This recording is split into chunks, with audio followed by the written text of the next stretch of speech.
just surviving every single day. There has to be a larger goal to us living on this earth for 60, 70, 80 years more or less. The Quran teaches us that, right? If a person approaches the Quran with the right frame of mind, they will understand it. They will benefit from it. Because majority of us are not learning the Quran through its original language, right, which is Arabic. Some have studied it, some haven't, most haven't. But the people around the Prophet ﷺ understood Arabic, and that included the non-believers. But despite the fact that they understood the language of the Quran did not affect them, or they did not take benefit from the Quran. Right? Which shows that the Quran can be there, but a person has to reach out. Right? The Quran cannot be sitting on the shelf. It cannot be sitting in, lectures. It cannot be sitting in yearly, annual conventions, whatever it might be. The Quran has to be a routine presence in every single person's life. Right? And the way we keep connection with the Quran is very, very crucial, aside from the 5 daily salah. And think about it. Very, very honestly to yourself, ask yourself, which surahs do you recite the most when it comes to your salah? Perhaps you only know a limited number of surahs. But even the ones who know more will perhaps just recite Surah Ikhlas, Surah Kawthar, Surah Asr, because they're short. Right? Our connection with the Quran cannot only be through the salah. It has to be also through the teachings that Allah subhanahu wa ta'ala gives us within this blessed book. Right? So I want every single person to keep this in mind. Inshallah, from here on out, every Friday night when we are going through whichever part of the Quran we are going through, I want you to listen to it with this thought in mind. What can I directly take from this? Right? How is this directly applicable to my life? Many a times the Quran won't give you something tangible. It might not be like a command, give zakah or give charity or pray. It might be something as reminding you of the greatness of Allah. And that is enough. Because the greatness of Allah has to constantly be in our minds.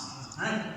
So, if a person, if you are, even if you're not a reader, if you pick up any book, right, that's written by, a human being, you pick up any book, if the author is skilled, they have the ability to hold your attention from the first page to the last page, or most of its pages.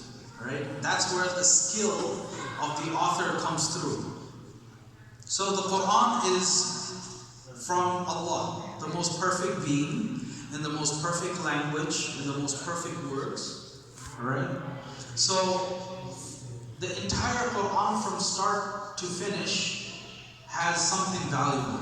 Every single letter, every single verse has something valuable, whether we immediately understand it or not. Right? So, obviously, given that we are trying to do a series, we are going to start with Surah al-Fatiha, inshallah. So, just to give you an idea of how I want to do the series, inshallah, with the community, and this is a Tafseer series that I've done over the past 5 years with 2 different communities.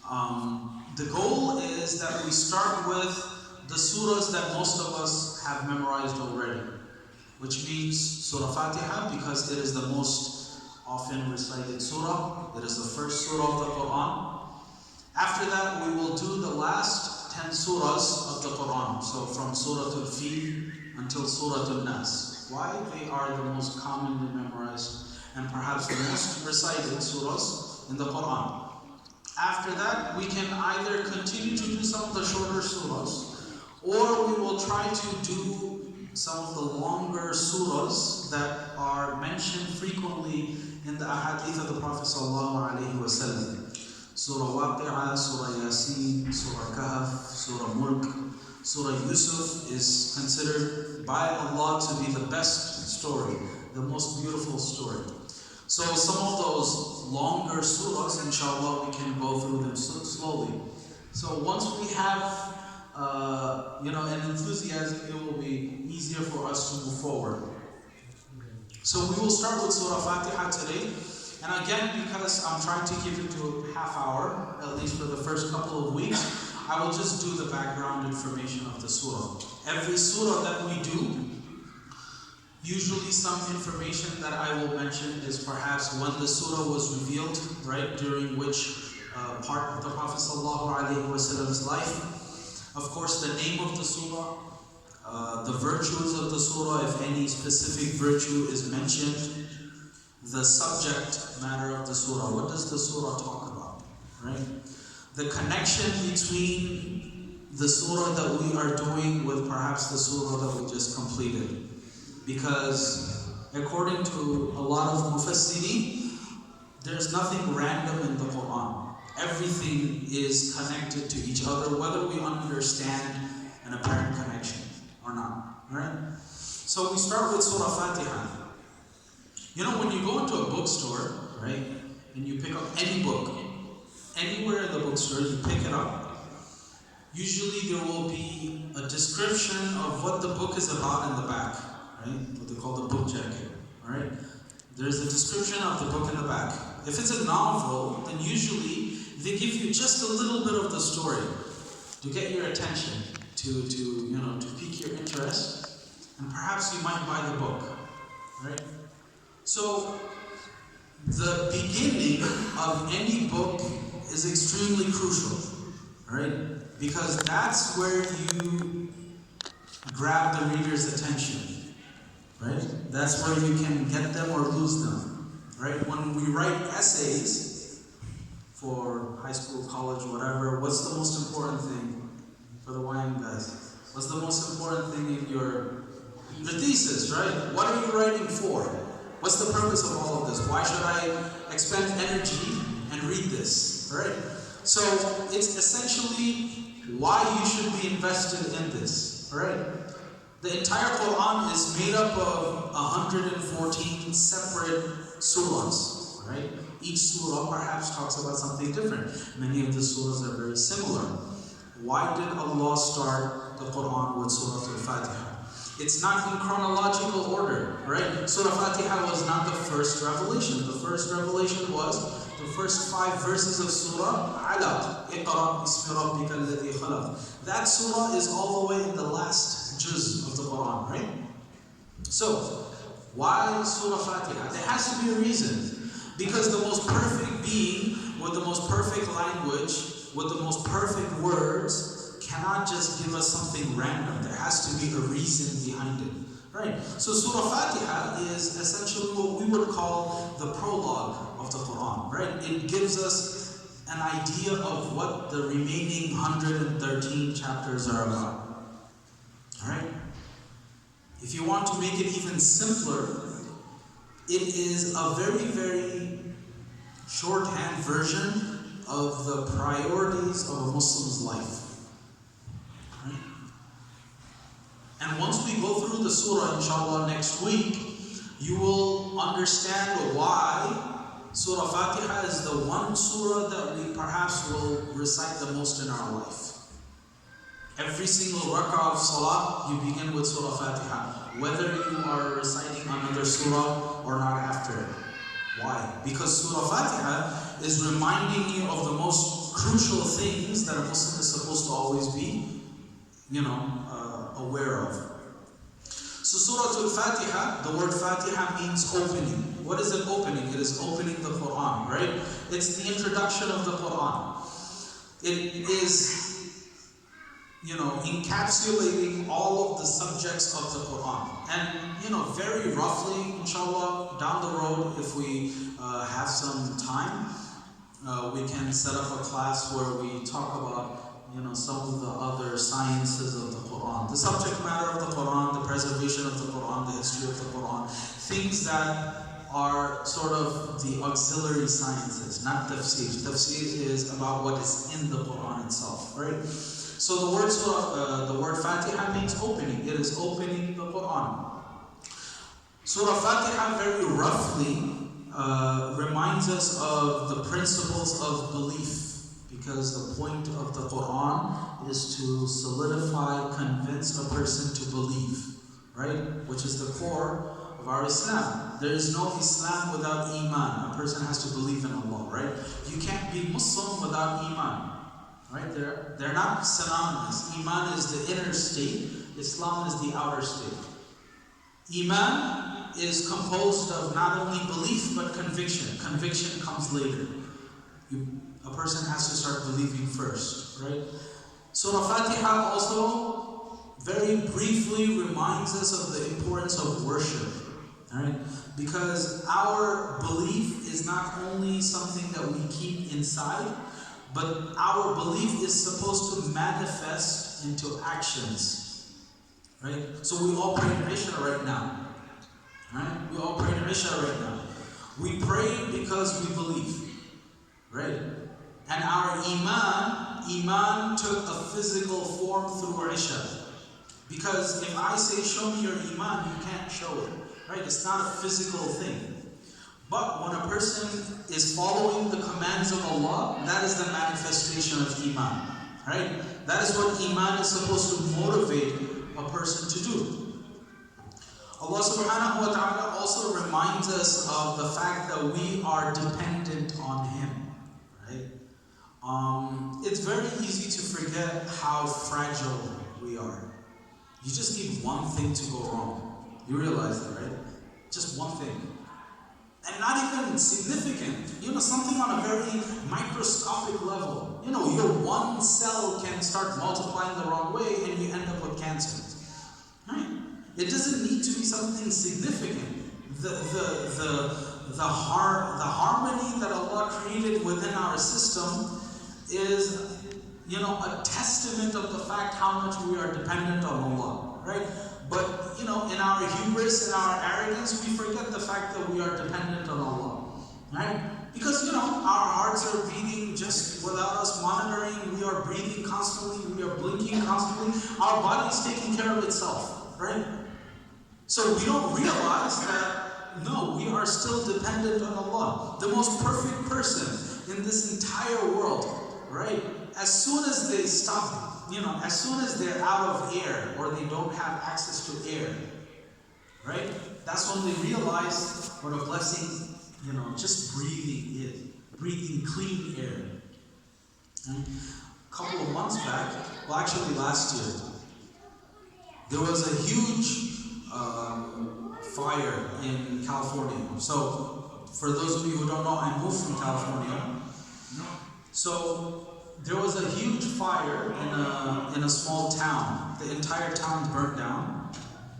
The fire was so bad, and the fire was in Northern California, way up north, past the Bay Area, past San Francisco. So, the fire was so strong that within a few days of the fire continuously burning, we smelled the smoke at least 300-400 miles south, to the point where we could visibly see the smog in the air.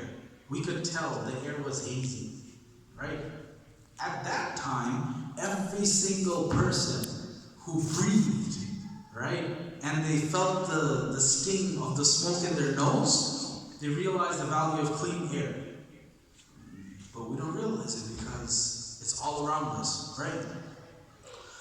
And Surah Fatiha ends with reminding us of the fact that you are only guided and you will only be continued and you will continue to be guided through the grace of Allah.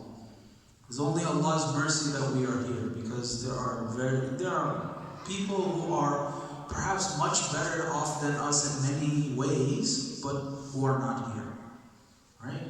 It's not supposed to be a matter of pride. It's supposed to remind us of the fact that we are here because of Allah's mercy, and that is it, right? Surah Fatiha also teaches us how to praise Allah, right? It teaches us how to praise Allah. And the scholars write that Surah Fatiha teaches us how to make dua to Allah. Right? It's sort of like the sequence. And when we go through the surah, you will see what I mean, but very briefly, we start by praising Allah before we make the dua in Surah Fatiha. Right?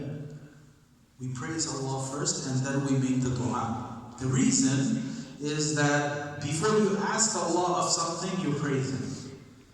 Even if you don't praise Allah, Allah will still listen to your dua. Allah is merciful. But it is also to remind us of the fact that who we are asking from. Right? Once you praise someone, and you are going to obviously praise commendable qualities, you realize the value of who you are talking to. So when you praise Allah, you are of course going to remember who you are asking from. Right?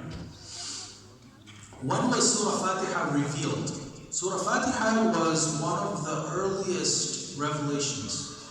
According to some sources, like Ibn Kathir rahimahullah, it said that Surah Fatiha was perhaps revealed after Surah Muddathir. And Surah Muddathir, if you remember your seerah, was perhaps the second or the third revelation. Right? So it's one of the very earliest surahs that Allah subhanahu wa ta'ala had revealed to the Prophet sallallahu alaihi wasallam. Surah Fatiha is a very virtuous surah, and we find many narrations that talk about it in the hadith of the Prophet sallallahu alaihi wasallam. It is also known by various names within the books of Tafseer. It is known as Fatihatul Kitab, the opening of the book, because again, it's the introduction of the Quran, right? It's known as Ummul Kitab, right? The mother of the book, right? It's at the head. Ummul Quran, the mother of the Quran. Surah Al-Shifa, the surah of healing, which is why many people usually recite Surah Fatiha when they feel sick, because there is cure within the surah. Surah Al-Salah, because it is a surah that we are constantly reciting in Salah. And this last one is mentioned within the Quran itself. Sab'un min al-Mathani. Sab'un min al-Mathani. Sab'un min al-Mathani means the 7 verses that are often repeated. Right? And because we recite it every single time we are standing in Salah, these 7 verses of Surah Fatiha are hands down the most recited verses by any person from the entire Quran. Okay? So I mentioned that many of the scholars, many of the Mufassirin looked at Surah Fatiha as essentially the introduction to the rest of the Quran, right? If you understand Surah Fatiha, or at the very least, if you take benefit from Surah Fatiha, you will understand the value of the other 113 chapters, right? And if a person approaches the Quran with an open mind, a sincere heart, Allah subhanahu wa ta'ala will, show them enough in Surah Fatiha for them to continue, right? Some Mufassirin have given Surah Fatiha as essentially a dua. That the entire Surah Fatiha is a dua that every creation makes to Allah. And the rest of the 113 chapters of the Quran is the answer to that dua. What's the dua that we make in Surah Fatiha? Ihdina as-sirata al-mustaqim. Guide us to the straight path. Oh Allah, guide us to the straight path. The answer to that dua is the rest of the Quran. Right? That if you want to be guided, read the rest of the Quran. Right? Know the rest of the Quran. Benefit from the rest of the Quran. So, inshallah, for today we will stop here. And again, the goal of the series, the Tafseer series, inshallah, on Friday nights, is so that we can have at least a grasp, a very basic understanding of the themes of the Quran. The goal is not to learn Arabic. The goal is not to focus on the grammar, right? But rather, it is to understand the themes of the Quran. What does Allah teach us, right? Very broadly speaking, what does Allah teach us? What are the expectations that Allah has of us as His creation, right? And the best place that a person can learn that from is, of course, Allah's words. So may Allah subhanahu wa ta'ala guide us and protect us. May He give us knowledge that benefits us. May Allah subhanahu wa ta'ala give us all the ability to benefit from the Quran. May Allah subhanahu wa ta'ala give us the ability to embody the teachings of the Quran in this life, and may it be a light for us in the hereafter. Subhanallah bihamdik, subhanakallahumma bihamdik, ashhadu an la ilaha illallah, astaghfiruka wa atubu ilayk. Also on Sunday nights, inshallah, after Maghrib, we will also have something of a series. Right now I'm thinking we will start off with hadith-based discussions, right? Learn some hadith of the Prophet ﷺ and extract practical lessons from them. And we will pair that with a seerah, series of the Prophet ﷺ, inshallah. Jazakallah, assalamu alaikum wa rahmatullahi wa barakatuh.